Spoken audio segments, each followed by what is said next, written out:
The sea wind carried smoke across the walls, and the night itself seemed to tremble with distant drumbeats. On the landward side, torchlight rippled over trenches and torn earth, revealing ladders stacked like ribs and siege towers crouched in the dark.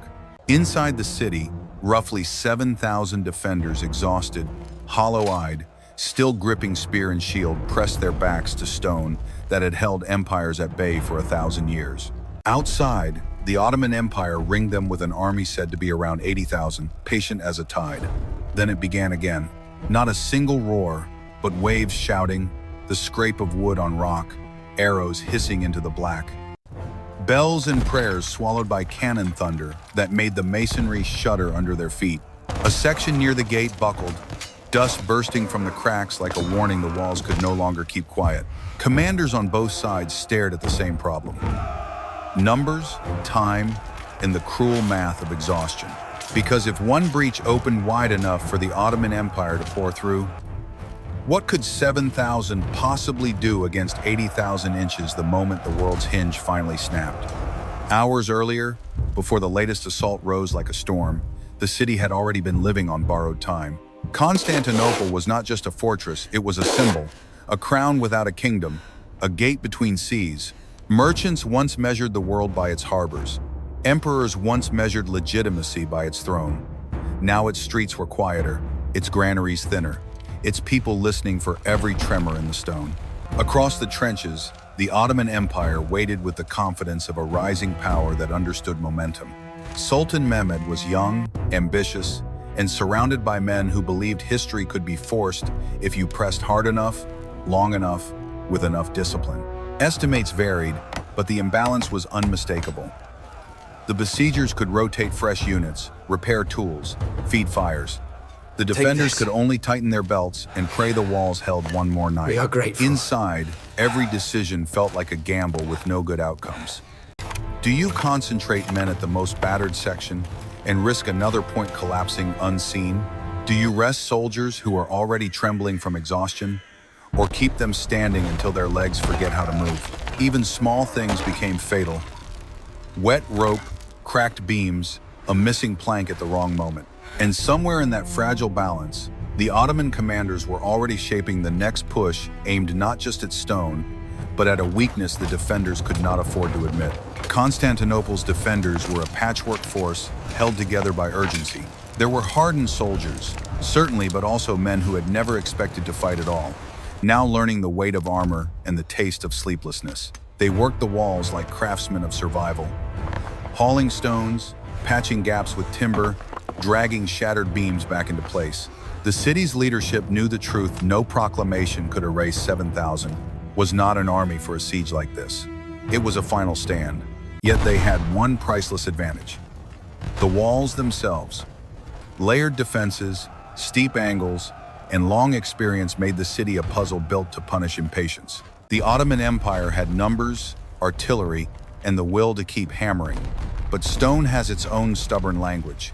A breach could be repaired, a tower could be propped, a gate could be reinforced with whatever the city could tear from its own bones.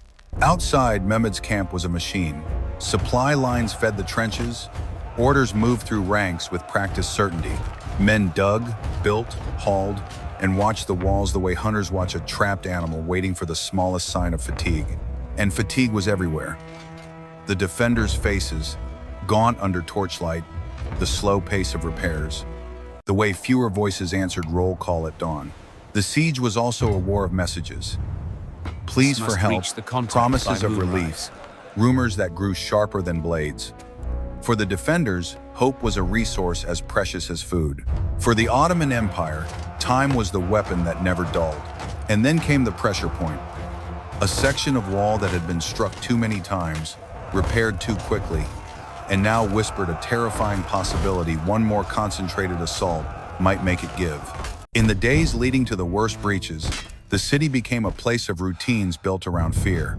Men slept in fragments, waking to the first boom of artillery or the sudden clang of alarms. Priests moved through dim streets with candles, while engineers measured cracks in stone like doctors listening to a failing heart. Every sunrise was counted as a victory. Every sunset was counted as a warning. The Ottoman Empire, meanwhile, treated the siege like a ledger. Pressure applied, damage assessed, pressure applied again. Their trenches crept closer, their guns kept speaking. Their commanders learned the defenders' habits where reinforcements ran, where repairs were rushed, where exhaustion made hands clumsy.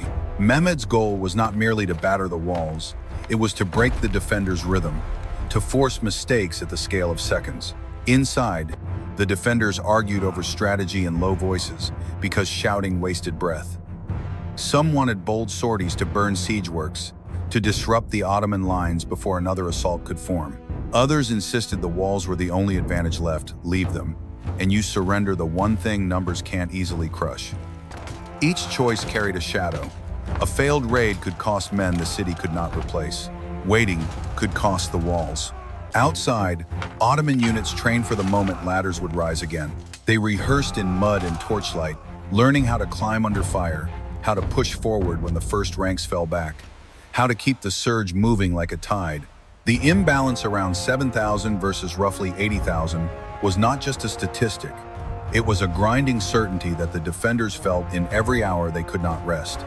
And then, as the night deepened, a new plan took shape on the Ottoman side, one that did not rely on brute force alone, but on striking where the city least expected the next blow.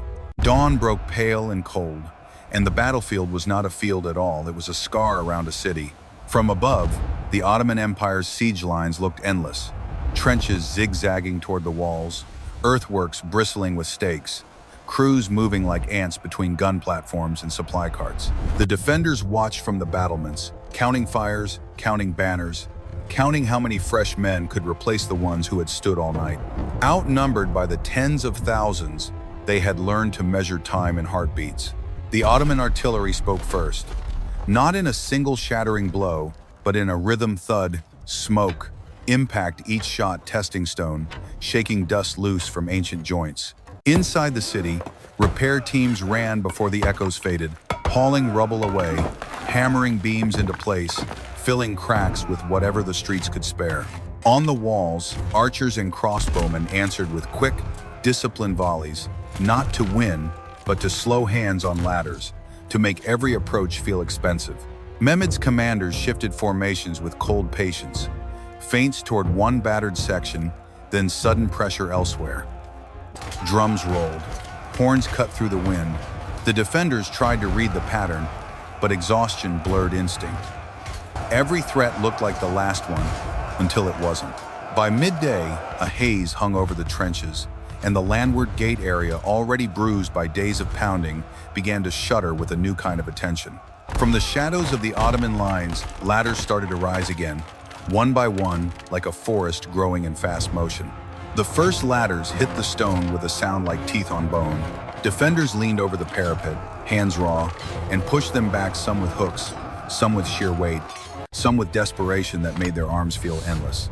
Below, Ottoman assault troops surged forward in tight clusters, shields raised against arrows and falling debris, stepping over churned earth that had swallowed men and equipment for weeks. The Ottoman Empire did not need every ladder to hold. It only needed a few to stay long enough. The defenders were too few to cover every point perfectly. That was the siege's cruel geometry. If 100 men rushed to the breach, another section thinned.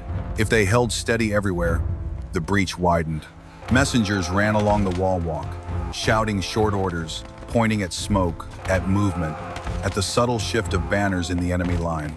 The city's commanders tried to keep rhythm, rotate, reinforce, breathe, but the wall itself forced the tempo now. Then came the second layer of pressure, a concentrated bombardment that hammered the same battered zone again and again until the stone seemed to flinch. Dust erupted, chunks fell. The defenders patched in frantic bursts, building a temporary skin over a wound that refused to close. Men fought in the narrow spaces where ladders met parapets, where a single shove or slip could decide whether a foothold became a flood. For the Ottoman Empire, this looked like inevitability. Numbers pressed forward, replaced losses, kept the line moving. For the defenders, it felt like holding back the sea with splintered wood. And just when the city thought it understood the direction of the main assault, a sudden cry rose from another stretch of wall because somewhere else, in the haze and noise, A new ladder line had begun to climb almost unnoticed.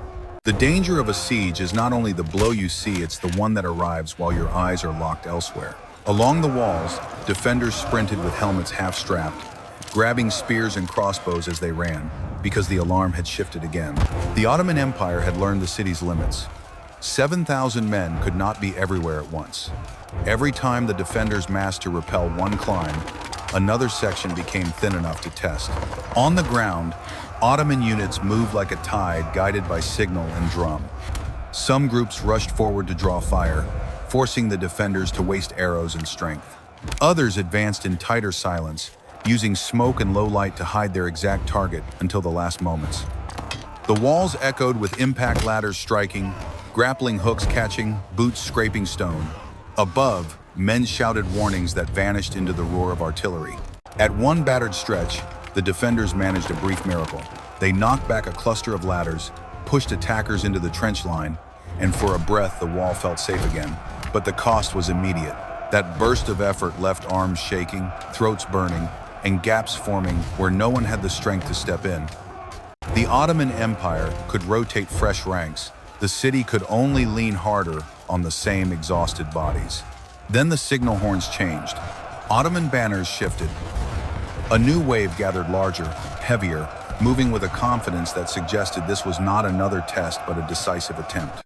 Defenders saw it and understood.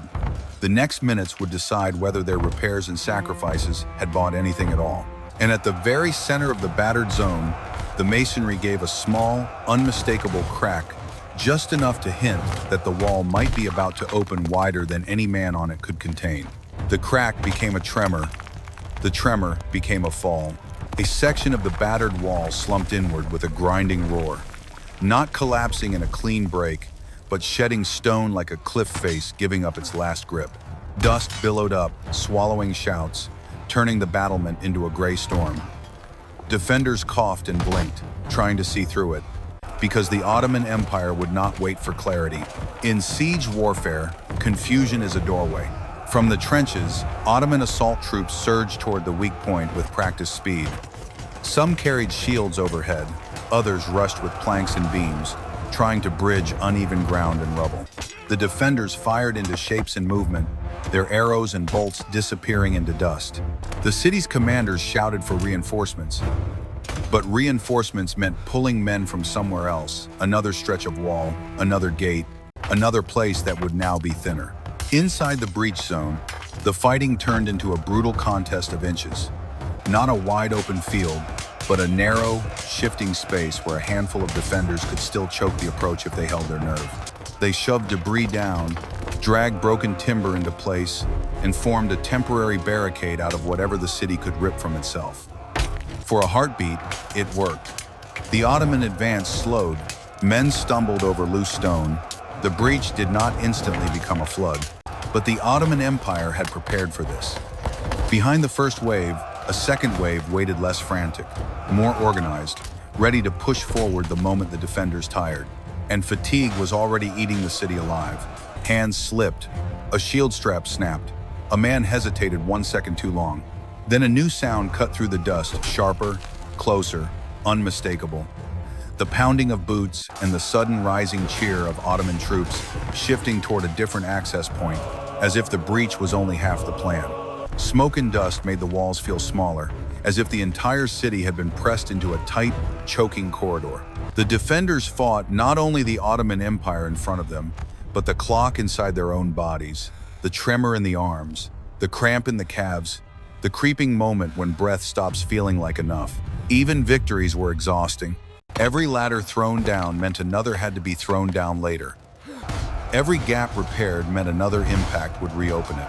The Ottoman command kept the pressure uneven on purpose. Assaults rose in one sector, then faded just enough to lure defenders into thinking the worst had passed, only for another surge to slam into a different section. The city's messengers ran themselves ragged, carrying orders along the wall walk, stepping over fallen stones and discarded gear, shouting to men who were already half-deaf from artillery shock. In the breach zone, the defenders held a fragile line behind a barricade of rubble and timber. They fought close, shoulder to shoulder, using the narrow space to deny the Ottomans room to spread. For a moment, it looked like the numbers might not matter if the choke point stayed tight. But the Ottoman Empire did not need room everywhere. It only needed one place where the defenders were forced to thin out. Then, from the far side of the wall line, an alarm bell rang with a tone that sounded wrong, too urgent, too panicked. A shout followed, not about the breach, but about a gate area, a point of access that had been watched for weeks, assumed secure, reinforced as best as the city could manage. Now men were pointing, running, calling each other by name as if names could hold stone together. Because if that point failed at the same time as the breach widened, the defenders would face the nightmare every siege ends with. An enemy entering not as a single wave, but through multiple mouths at once. And in the haze, as the Ottoman banners shifted again, the defenders realized the next assault wasn't coming from where they'd been staring. It was coming from where they had just pulled men away. The city's greatest enemy was not courage, it was distance. Constantinople's walls were long, and 7,000 defenders could not stretch into an unbroken line. They moved like water poured into cracks, here, then there, always arriving a breath late. The Ottoman Empire watched that movement and adjusted, probing where the line thinned, striking where exhaustion made reactions slower. Near the threatened gate area, defenders found chaos waiting for them. A knot of men shouted over one another, pointing at shadowed movement outside the wall, at ladders being dragged into position, at an ominous clustering of Ottoman troops that suggested a concentrated push. The defenders tried to reform order, assign sectors, set ranks, place shields, ready arrows, while the sound of artillery continued in the background like a heartbeat that refused to slow.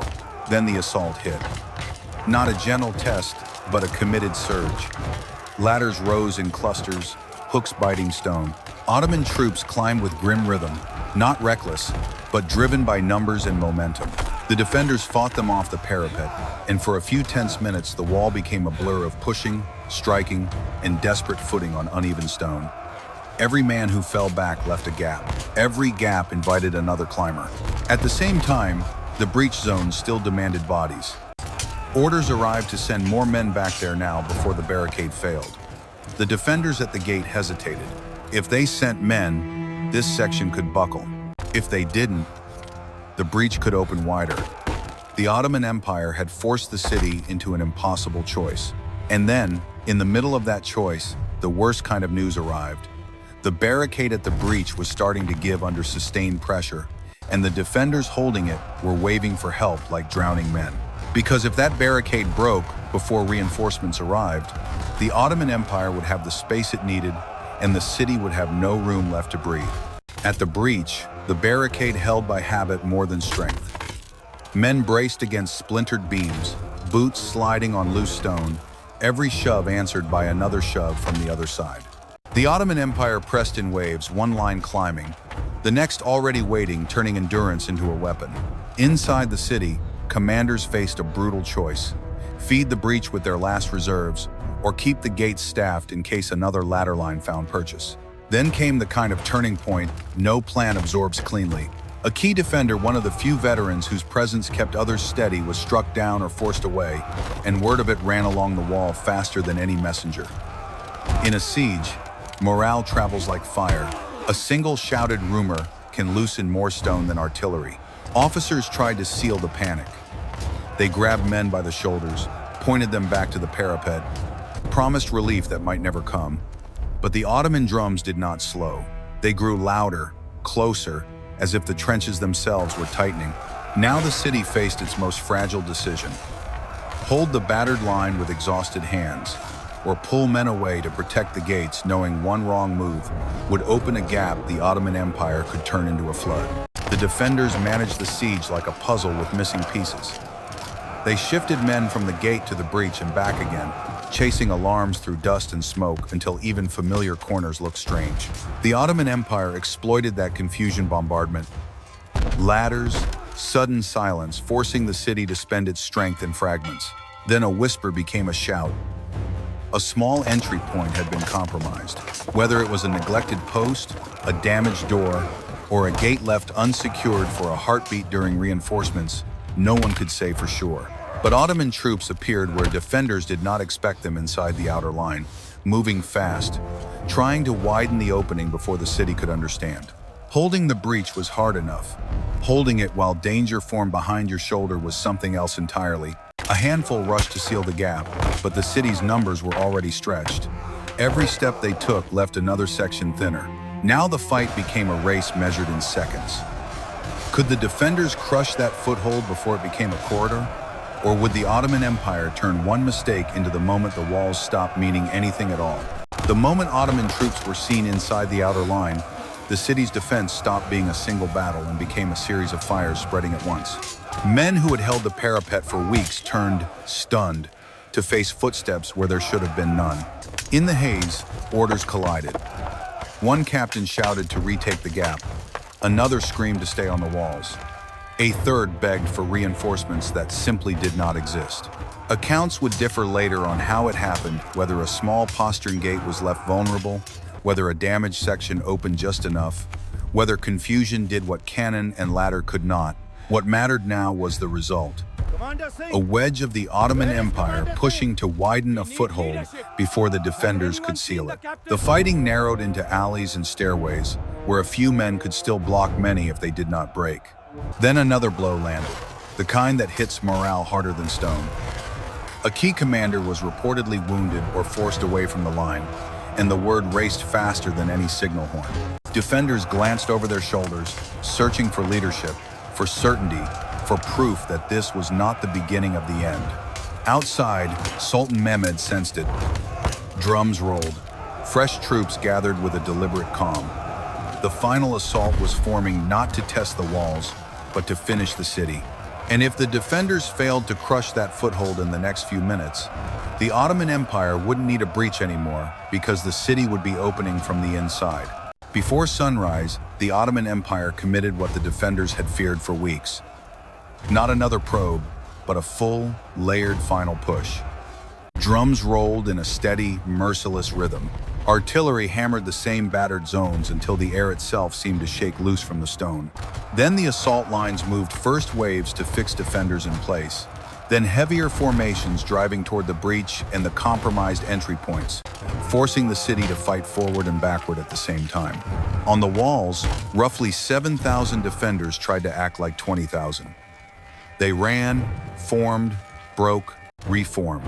They threw ladders down, then turned to face footsteps behind them. They held choke points in stairwells and narrow passages where a handful could still delay a flood. But delay is not victory when your numbers cannot replenish. The Ottoman Empire could feed fresh troops into the pressure. The city could only spend the last strength of men who had already spent everything. The decisive moment arrived in the blur of smoke and dust. The breach widened enough, and the foothold inside grew bold enough that the defenders' line stopped being a line. It became islands. The Ottoman Empire pushed through with discipline and timing artillery to crack, assault troops to climb, organized units to expand the opening, and the city's defense finally fractured under the weight of exhaustion and sheer scale. When Constantinople fell, it did not feel like a single shout of triumph. It felt like sound draining away. Broken ladders lay twisted against stone, abandoned shields and scattered tools mixed with rubble. Survivors stood stunned, blinking at a dawn that looked the same as every other except the world on the other side of the walls had changed forever. The fall of Constantinople was more than a city changing hands, it was a map changing shape. In the immediate aftermath, the Ottoman Empire controlled a prize that had haunted generations. The great hinge between continents and seas, the place where trade routes, diplomacy, and ambition had intersected for 1,000 years. For the survivors inside the walls, the first days were not triumph or theater. They were shock, silence, and the slow realization that an old order had ended in the space of one night. For neighboring powers, the news traveled like a cold wind. Courts and ports understood what the numbers had always promised. If roughly 7,000 defenders could be overwhelmed by an army said to be around 80,000, then walls alone were no longer enough. Fortresses across Europe reconsidered their defenses. Alliances recalculated, merchants rerouted.